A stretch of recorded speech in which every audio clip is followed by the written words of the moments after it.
right, YouTube, what is up to all the average angler fans? Thanks for watching the channel. Like and subscribe. Really appreciate you helping me build the channel here. I just enjoy doing the videos, sharing what I've learned over the last 40 plus years of bass fishing. And we're doing tournaments. I'm actually leaving in the morning. So I am doing my February top baits. And I'm not going to do 5 because a lot of guys do 5, and quite honestly, I think that's a little difficult. In Northern California, we have such a wide array of bodies of water, you know, from Shasta and Oroville, which are predominantly spotted bass lakes. Folsom could be lumped into that. And then we have the Delta and Clear Lake. But February is a big month, folks, and I've been talking about the full moon, and boy, the tournament results showed it last week. Clear Lake, 5 bags over 30. Amazing. Shasta, 22 pounds to win, and I believe there was a 20-pound bag and an 18-pound behind that to back that up. Yeah, so that full moon, usually it's a February full moon, but my February recollection was typically when it's in the first 2 weeks of February. Okay, the full moon in this case was the last weekend of January. So we're close enough. Days are getting longer. Hopefully we're getting warmer. I'm not going to complain too much. This storm, of course, another storm for another tournament. We'll see how much video we're able to get. I bought a new thing that goes around my neck to hold it up here. So hopefully I can kind of create a thing with my hood, get some video of practice in the tournament. Either way, I'm going to do my best, folks. I'm going to have to fish alone. Kevin's got some family problems going on. He's not going to be able to make it. Family comes first. So let's get on with the top baits of February. And again, folks, this is going to, you know, it depends on where you're at. I got a couple bonus baits for you, but these are baits that I throw a lot. And those of you that have been fans of the channel for a while, this is going to come as no surprise. Jigs, okay? Mostly the football, but I also like the Arky style. Depends on where I'm at, how shallow I'm fishing, the kind of stuff I'm fishing, okay? If I was on the Delta, I'd be fishing an Arky style. On the Highland reservoirs that I'm going to be fishing, like Oroville and Shasta last month, it's a football head, okay? This one's a little light. I think this is a half. Oroville, for some reason, I really love throwing a 3/4 ounce and 1 ton. I have a separate box for that. It's loaded, but you guys know, a football jig is a football jig. You know the colors I like to throw. Something green pumpkin, right? Green pumpkin, brown, it can have some purple, it can have some other colors in it, whatever, as long as it's green pumpkin. Some of these are going to be a little conditional, so we'll get to the conditional ones afterwards, okay? The next one, now through the spawn, I said it last month, is the jerkbait. Okay, this is the Nishini 95, it's called the Erie 95 SD. Okay, this is really kind of a really cool one. This is a matte finish. It's a matte transparent kind of. The bigger Nishini comes with the Nishini weight that you can add onto it. This one does not have the weight. Then of course, the good old Mega Bass 110, okay? Again, I tend to like the transparent colors if the water's clear. If the water's dirty, then I'm probably going to go to something else, perhaps like an LV 500, a Rattle Trap, something like that. I'm going to a Highland reservoir, so yes, it can get some stain, but it won't get out of that. And just if there is stain, wind, cloud cover, and low light, the spinnerbait can become a killer on wind-blown banks, okay, which makes it nice for us anglers because we can cast with the wind up to the bank and work that spinnerbait out, okay? This is a gold and silver. Depending on watercolor, I might go to a painted blade. low light conditions, sometimes I'll throw a chartreuse or white blade anyway in the morning time and then switch it out later. Spinnerbait's a great one, but it is somewhat conditional, okay? For those days where it's more slicked off and calm,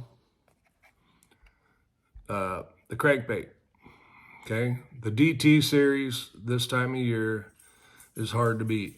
There are some other options. The Frit side by Berkeley has been a hot one. This one, the color is Smash. This is a DT8. This is going in the boat. It's just going to have to get loaded in the morning, and hopefully I don't forget it. If I do forget it, I will have to stop and buy some, because I do think that'll be a player. Now this is, let's get to that one next, after this one.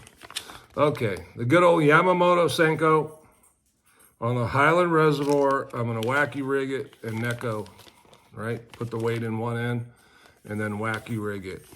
This is a really good spotted bass color. It's green pumpkin and I don't know what they call that. And of course the dang, well, it says watermelon. Something in water, purple and watermelon. It's a laminate. Can I see the number? No, the number's worn off too. That's the problem with printing it on the bag. Anyway, hard to beat. Yamamoto Senko. A lot of times I think if I just committed to it, I would do better than I do. But I kind of want to power fish. It's something I need to get over when it comes to tournaments. Now, this next one, now we got two little bonus baits for you guys. This next one's a really unique bait. And when I first saw it, I thought, what a freaking piece of junk. What a gimmick. This is a 6 cents Hyperjerk. And it's kind of a, it's got a rattle in it, like a one knocker type of deal. It's kind of a hybrid. They call it a Hyperjerk. So I think they intend you to jerk it. Now Kevin had played with this and we just, well, he just destroyed the stripers on it. This color is called 4K Shad. Sorry about that glare there, folks. There we go. So 4K Shad. Really good color for the clear water, even to lightly stained. This is a very unique bait. Kevin was throwing it up to the bank, getting hung in weeds, then ripping it out. And the thing darts really, really cool. Kind of when you rip it, it kind of goes down. But the fish just exploded on this thing. It was amazing. I was shocked because he wasn't expecting a whole lot for him. It's a pretty light bait. I mean, that's 3/8 ounce. Anyway, that is a unique bait that fished in the right conditions can produce very well. And I would think on a muddy water, when the fish are getting up shallow, or a warming trend when the fish are moving up a little shallower, that could be a really good one. Now, this next one shouldn't come as a surprise.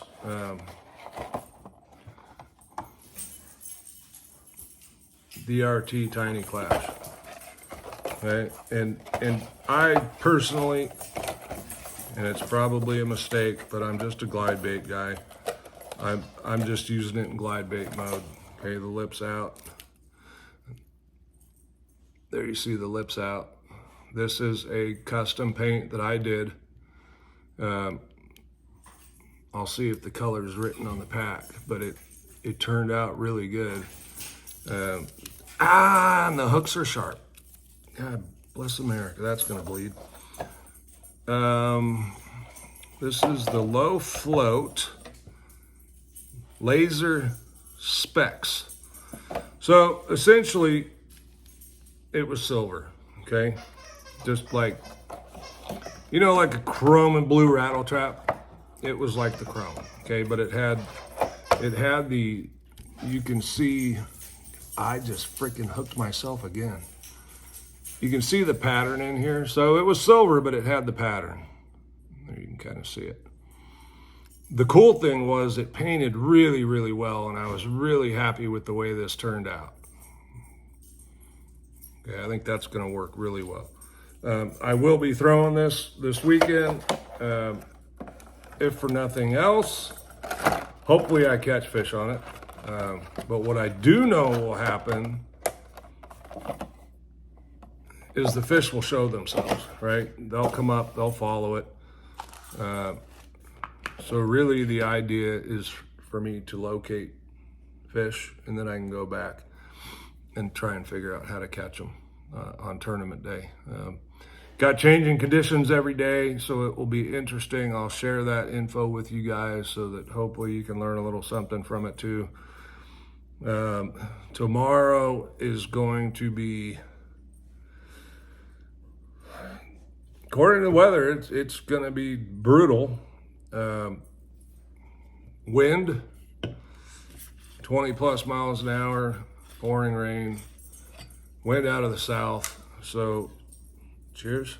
My plan is to, I've got some areas of the lake that I want to fish that I think are pretty protected from that. I wanted to check them. They're areas I've liked to fish at in the past, done really well on. And I'll just take that as a perfect chance to do it. And then Friday, the wind direction changes a little bit. The wind calms down some. It's still gonna blow, but only like 10 to 12. Still some rain, but not as bad. And then Saturday on tournament day, we're gonna have showers in the morning, predicted anyway. And then it's gonna be partly cloudy. Cora, come here.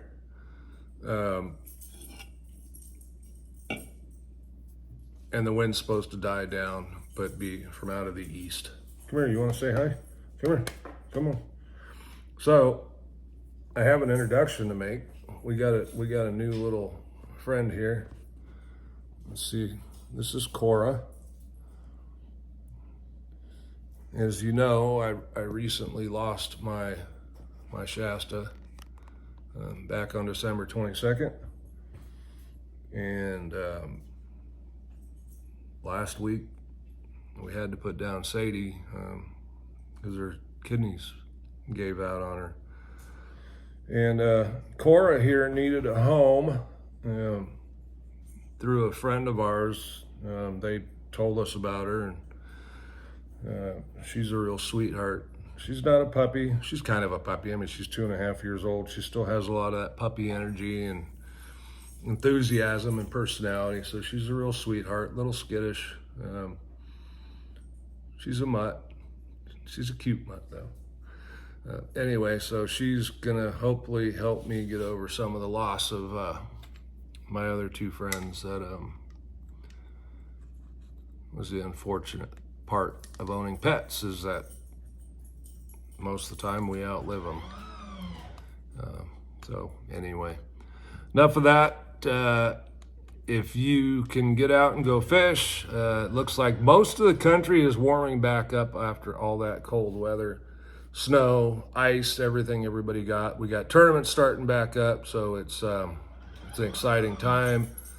Bassmaster starts tomorrow. One bass is going on. Day one is, they're at weigh-in right now.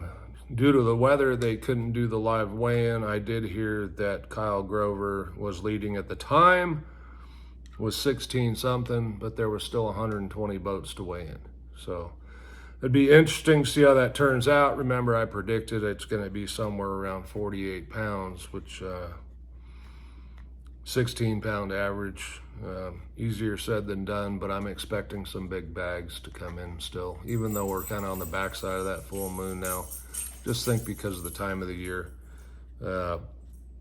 Those big girls need to start eating, and they want high protein food. That's the reason for the glide baits. That's the reason for the jigs. Some of the other stuff, the crankbaits and stuff, is just self-defense for me, if you will. They get up, they won't eat the glide. Sometimes you get a little stain on the water or mud lines from boat activity or wind activity. That mud line can be really good with a crankbait. One bait I did leave out that I have 2 rigged up that I should throw in there is the A-rig. Okay? A-rig / underspin. But for me, it's the A-rig right now, as much as I hate throwing it. I'm not a big fan. But you got to do what it takes to win. And hopefully we can bring something home here, redeem ourselves from the last time. I do have 3 pairs of new gloves that are in the truck. So hopefully I won't have any excuses, folks. Look, I mean, last time it was, I don't like to use it as an excuse because quite honestly, I should have known better and I made the mistake. Kevin made the mistake. Yeah, okay. We're old, we forget. So anyway, thanks for watching. Like, subscribe, fish on. We'll all see you soon with some tournament coverage.